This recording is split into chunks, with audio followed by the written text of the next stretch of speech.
A man getting bit by an alligator and he screams. Okay, quiet. Hey, quiet. Stood out towards me. Oh! No, not an owl. A real scream of pain.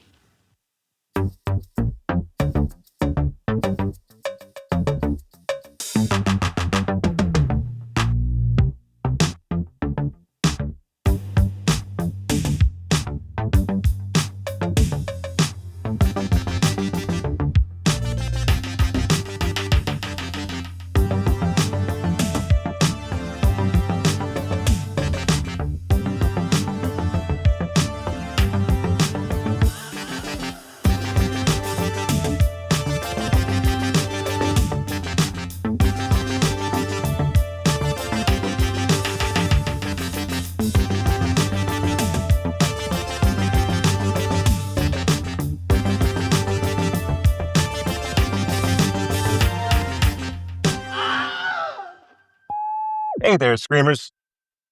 Well, it is the first day of the Asian American Film Festival of Dallas, AAFD. It is July 23rd, and this is the first official driving while screaming of the Asian American Film Festival of Dallas that the Wilhelm boys are doing. Tonight it was just me. It's just me, Jason, here. This is opening night, and I was lucky enough to see two films. Our friends at the AFD were goodly enough to one invite us to be guest programmers. So if you're listening to this and you're looking at your calendar and it's Saturday or Sunday, the 25th and 6th, come on out. We've got screenings. We will be hosting screenings of Mackay and something else on Sunday. What is it on Sunday? We're doing human resource on Sunday. I knew it was two words. I couldn't come up with them without looking at the schedule. So they were good enough to allow us to program. They've been out on our panels before for other films, most notably Funeral Parade of Roses and Memories of Murder. And so yeah, we're happy to collaborate. We were thankful for the passes to come out and cover the event as well. And so today was the opening event. This is their 25th year. It is one of the premier festivals in Dallas. So in the Dallas Fort Worth area. So if you're listening to this and you haven't had bought tickets or you would like to come out and see some amazing films that you will probably not get a chance to see in a really long time. We have to remember them. I mean, these films, they're just not going to come to the theater, and they're going to come across. You're going to miss them. Some of them will probably hit theaters, but most of them won't. And I highly recommend coming out and seeing these films. There's great voices here, and so yeah, I'm going to talk a couple of films. I've got a good 34 minutes to get home, and it is 9:15 in the PM, so not too terribly late. I'm skipping Ichi the Killer, uh, which I've already seen, and I would not make it all the way through, even if I did stay, because I'm too tired for that. And that doesn't start until 10. Of course, it is a grown-up movie for grown-ups who like weird shit. Takashi Miike. So obviously, I didn't see that, so I'm not going to be talking about that one. I did see two films tonight. The first one was called The Gorals, Gorals, and the second was called Colony, the follow-up or the most recent film by the director of Train to Busan. If you haven't seen that zombie film, highly recommend. I think it's on Shudder. It's streaming. It might be on Tubi and other places. Definitely check out Train to Busan. Train to Busan is actually having its 10th anniversary, and there will be a screening at AAFD. Also, so you can come out and see that on the big screen if you want. I think that's screening on Saturday, if I'm not mistaken. So, what did I think of these two films? The Gorals, or what is the first of the film? What are the films? What are they? What they're about? Did I like them or not? The Gorals is about four outcast teenage girls. They're about to enter into their college years. I don't know exactly when kids go to college in Korea, but you can imagine it's anywhere from 16 to 18. They looked a little bit on the younger side, um, but these are four girls who don't really know what they want to do with their future. They don't really fit in. They each have their own unique personality. They're not friends at the beginning of the film. And we're also kind of in this backdrop of the country is under quarantine to a certain extent for the bird flu or the avian flu. And so they're eradicating a bunch of birds. This will come into play a little bit later as my car tells me to get into the middle of the lane. So this I think this is a really interesting film because I don't think we get a lot of female led films that are specifically about the, again, and this is hard for me to say specifically, but like but about the teenage girl experience that's not a little bit twee and a little bit precious and tied up into and look, if you love these films like The Sisterhood of the Traveling Pants or uh Here and Now, that the the movie with Rosie O'Donnell, I think that I'm remembering that one correct. And that maybe it's Now and Then. That film, and these are all like 90s films. Um, this movie is a little bit more straightforward in the fact that they one of the girls, the kind of leader of the group, runs a what's called as a little bit of a farm or a zoo for her school, and um, when we meet her, she's taking care of ducks and chickens and rabbits, and um, she has kind of this abusive boyfriend, not like just controlling in a way and kind of verbally abusive and he disregards her, hides her. He's running for class president and he's ashamed of being seen with her, so he like doesn't he keeps their dating life hidden. and and so we come to find out that these girls are there's four girls in the school who didn't choose to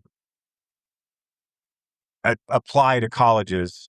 And so they left their college choices blank. And so they're all kind of all pulled together through a few things happen in regards to the class presidency vote. And we see the girl who takes care of the zoo gets more and more ostracized by her classmates because her parents sell they have this restaurant, but they also prepare meat for the school or food for the school, and it's intestines and organs, and it's meat that is cheap, and so there's a um, kind of an expose filmed by the boyfriend that basically puts her also in a bad light. Because the avian flu is going on, they're going to shut down the zoo. These girls become friends. One of them is a she's a survivalist, so she has like knows how to make a tent and whittle wood, and she has these knives and tools, etc. So anyway, these girls come together and form this bond by taking these animals that are going to be killed by the government to this kind of secret hidden farm, and it's called the Gorals, and they call themselves the Gorals. And it really is just like kind of like really beautiful. It's a simple but like really nice coming of age story about four girls who kind of find themselves and the relationships that they were missing kind of by happenstance, and just because they kind of share the same trait of being uncertain of their future. One of the things that I think the film did that was really interesting is that it showed how our hero, our main girl, her the leader of the group, how she was so accepting of her boyfriend's abuse because her parents had the same type of relationship where her father kind of ran roughshod over her mother, and her mother just kind of bared it and smiled. Um, Eventually, it comes to their hidden secret place is found out. The animals that they were trying to save end up getting quarantined, except for this one duck and its chicks, who had hidden away and kind of gone to a lake. So while the quarantine was happening, so they get found out. They ha- their their new zoo, their farm gets torn down, and so they're on kind of like a road trip mission to save this duck.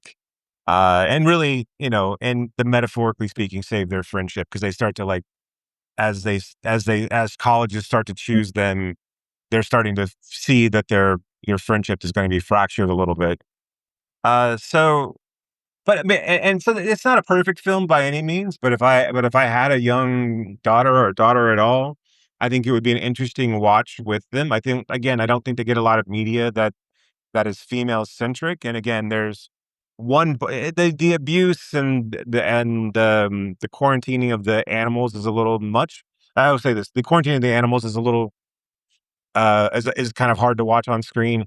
The abuse is, I hate to say typical, but like it's not overly harrowing. So for younger audiences, and there's some cheesy moments, where there's definitely a happy ending that comes around, and like the girls kind of fall out and then come back together. But overall, I thought it was really good. I thought it was really well done. I think that all the girls were like really well formed characters. And yeah, I was on the fence of whether this was one I wanted to come and see, and I'm really glad that I did. So keep an eye out for it. It's called The Gorals. I don't have any idea when it will screen or what studio will pick it up. Most likely, it's going to be one you have to hunt down and find for yourself. But I'm going to try to promote it as much as we possibly can, because I do think it's one of those films that, like, if I was showing it to a female based nonprofit or a youth group, I think this would be one that's a really interesting film and a conversation starter. And so, yeah, that was the Gorals. And so the second film is probably the one it was the more well attended. It was their signature screening for tonight, called Colony. And this is, again, by the director of Train to Busan. It is another zombie movie. It's more in the line of like Last of Us in regards to those types of zombie movies. So this is more of a collective hive mind, um, where we have so the whole premise is that there are these disgraced science. There's this, kind of, this head of a bioengineering firm who's talking about the collective mind and how that, species having a collective mind help it evolve more, quickly, and blah, blah, blah. It's all sets up.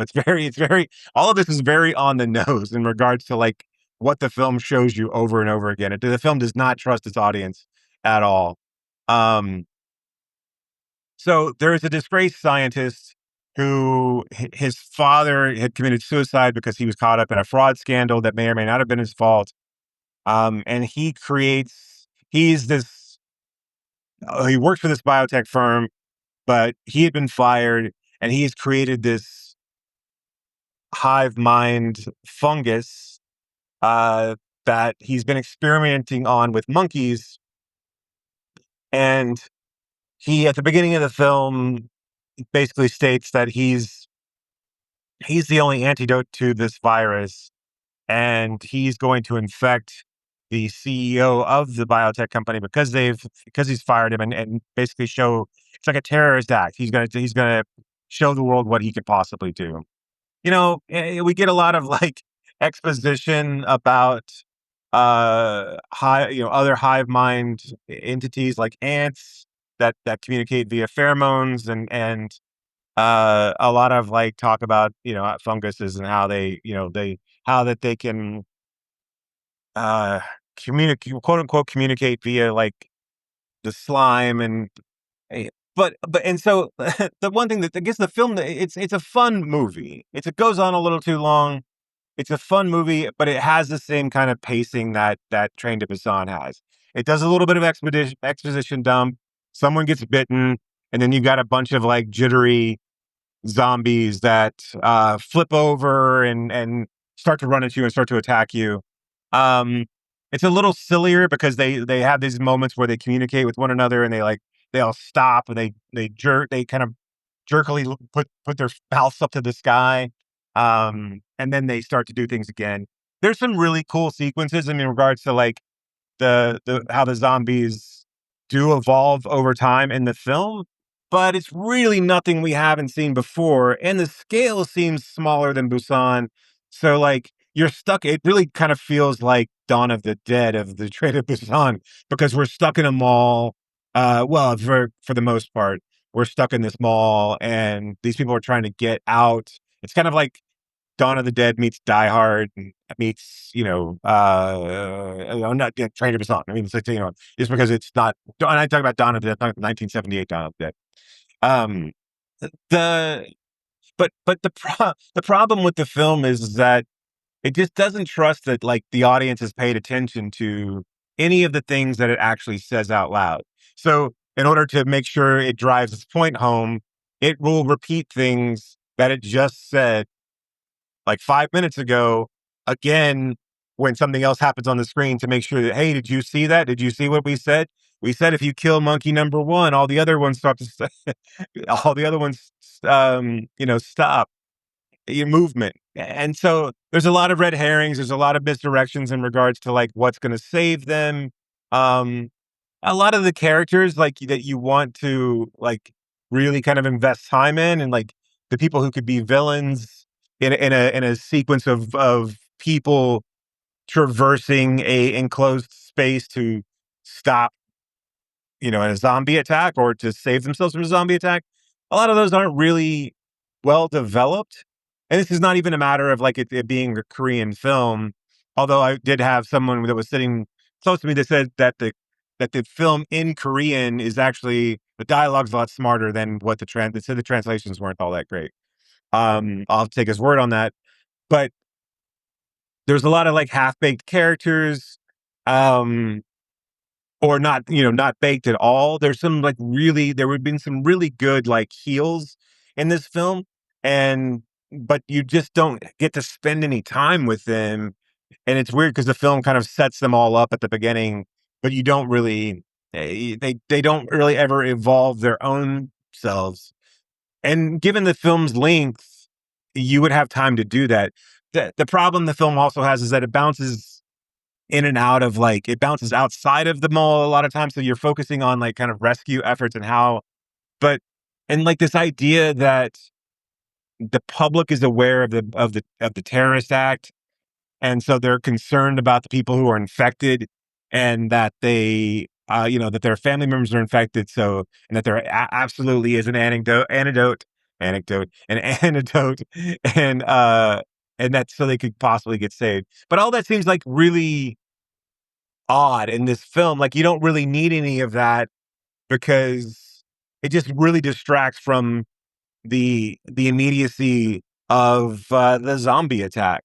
It's your main villain, the person who starts the attack.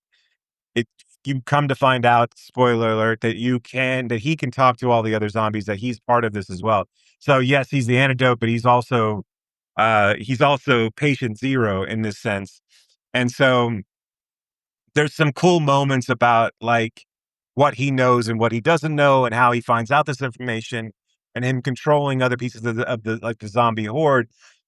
That should have been the thing that they really focused on. That would have been the coolest thing is him like controlling a full set of zombie like and crazy zombies that are merging together, bodily merging together.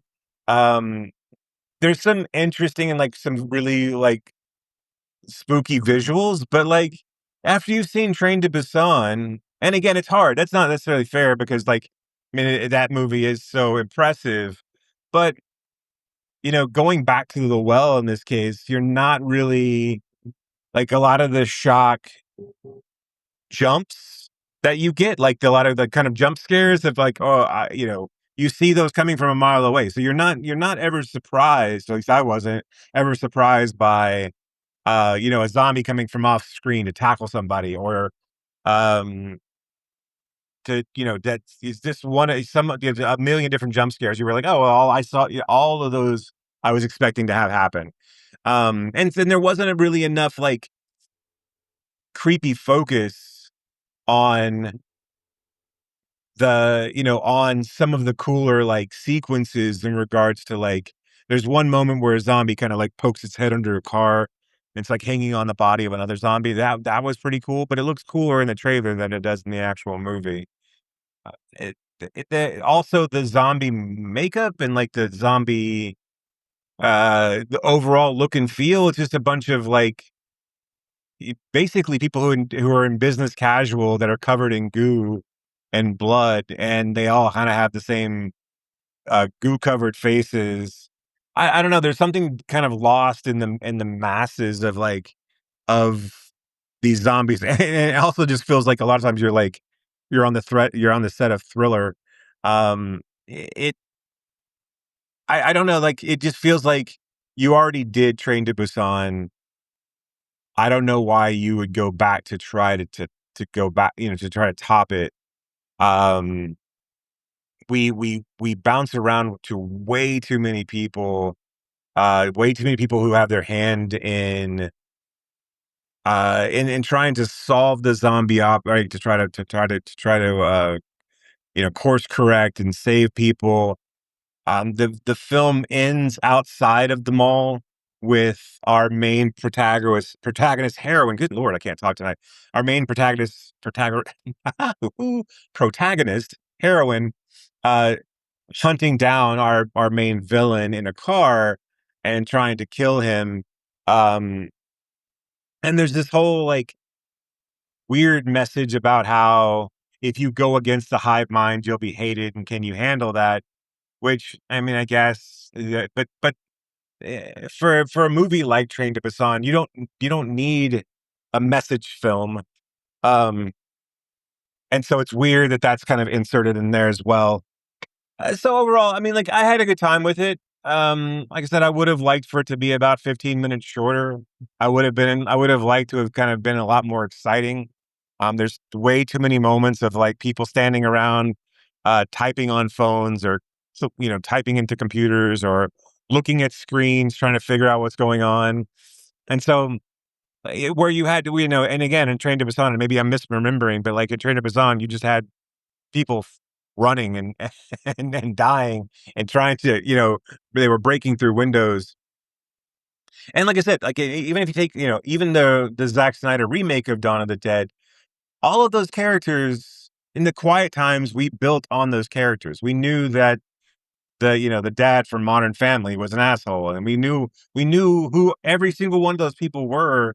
And in this film, you get kind of a slightly overweight businessman who's the chicken shit.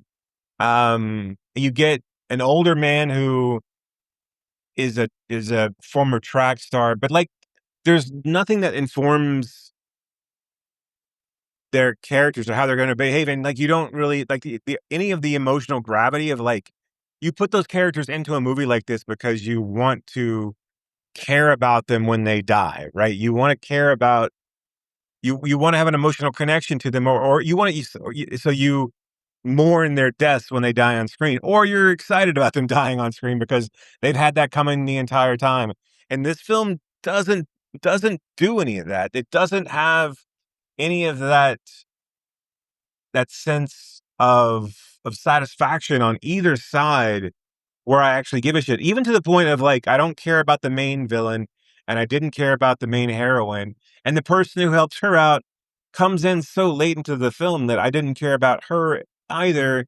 And then and a lot of the people who are that are cowardly in their decision making, like you normally see in these films, where they're higher ups who are looking to save their own asses, whether it be some sort of bureaucratic decision making, etc. You don't get they don't get their comeuppance either. The film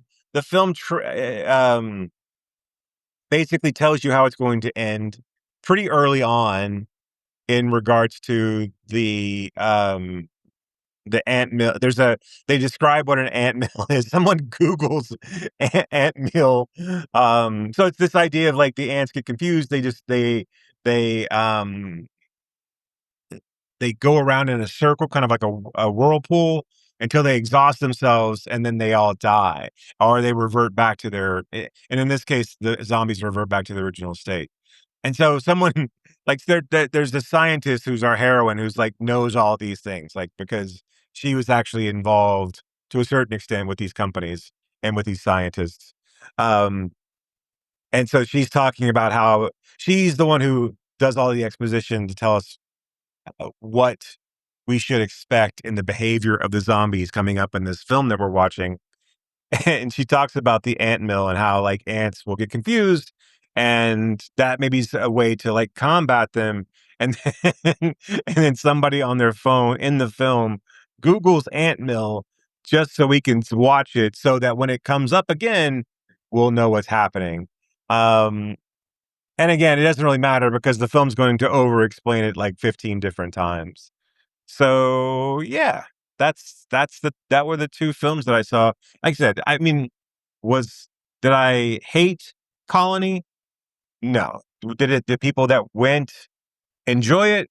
Yes. But I don't really feel like there were a lot of oohs and ahs. There wasn't a lot of reaction. So like when we saw something like The Furious, and people kind of are on the edge of their seats, I think this was I think I could kind of feel the restlessness of the crowd, even though as we're walking out, I think people were hyped for it. But I think I've said this before, Brock and I have talked about this before, is that there's a festival bias that exists when you go and see these films. Part of it is like, well, I'm seeing something that no one else has a chance to see right now, and I'm excited about it. And there's just a kind of an immediacy to your liking of the film. I didn't really have that for this movie, although, like I said, I didn't terribly dislike it. I didn't want to walk out or anything like that. But this is not something that I would necessarily recommend to people when it does come out. And I do think this one will probably get a theatrical release, even though um, just because of its proximity to Train to Busan. And I'm hitting in traffic here, and I'm assuming someone had a wreck, and I hope that they're okay. But I'm having to divert off of the highway. So anyway, um, no reason to keep droning on about these two films. Like I said, keep an eye out for The Gorals. You'll have to remember that I actually mentioned it, because by the time it comes out, by the time it gets distribution, the Asian Film Festival of Dallas is a little bit different in that sense of like you're not seeing a ton of films that probably are still seeking distribution. They're trying to show you films that may not make it over to the United States, but they are probably not just festival darlings at this point. These are going to be films that are been released in Asia at some point, recently, most likely, and are making some sort of buzz, you know, and so there could be possibilities for you to see these films coming soon. The Gorals, although when I say that about that one, on IMDb, it doesn't have any ratings. Like if you go and look at Colony, it's a 6.9 right now, but the Gorals didn't have a number value. So I'm assuming this one's obviously just by the nature of the film subjects, the Gorals is going to be the lesser seen film. But I don't know when or where you can see these. But the but Colony is being marketed by Wellgo Entertainment. You're seeing way more Wellgo films being released in the States. So I would expect to see The Colony and to see kind of a big push for it. And hey, see it on the biggest screen you can. Grab your popcorn, grab your soda, toad your brain off, and you'll most likely have a good time with it. But you'll also be reminded of Train to Busan because it has a lot of the same trappings. And that's unfortunate for Train to Busan fans because it's just simply not as good. So anyway, thanks for listening, guys. We always appreciate it. We still got our Altman series going on for a little bit. There's 3 more days of Driving While Screaming. Brock is going to be in for Saturday and Sunday, so it'll probably just be me tomorrow, but there's going to be a big slate of films tomorrow, so I may have to like hit on them multiple times, not multiple times, but in multiple sessions to cover them all. I think there's like 5 films tomorrow, starting at like 2 p.m.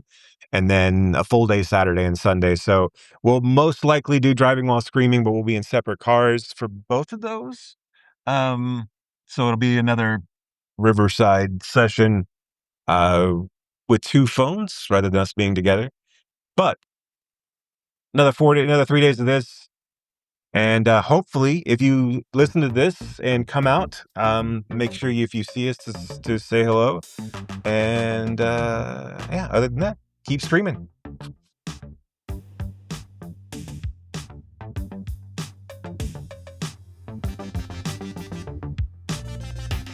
You have been listening to Why Does the Wilhelm Scream with your hosts, Brock and Jason. If you liked today's episode, do us a favor and rate, review, and subscribe in whatever application you use to consume podcasts these days. You can reach us by visiting whydoesthewilhelmscream.com. If you are in the DFW area, we would love to see you at a Fort Worth Film Club event. You can learn more about those and find a full schedule at fortworthfilmclub.com. And you can learn about my foundation and how we are trying to foster the next generation of film lovers at realhousefoundation.org. That's REEL housefoundation.org. Till next time,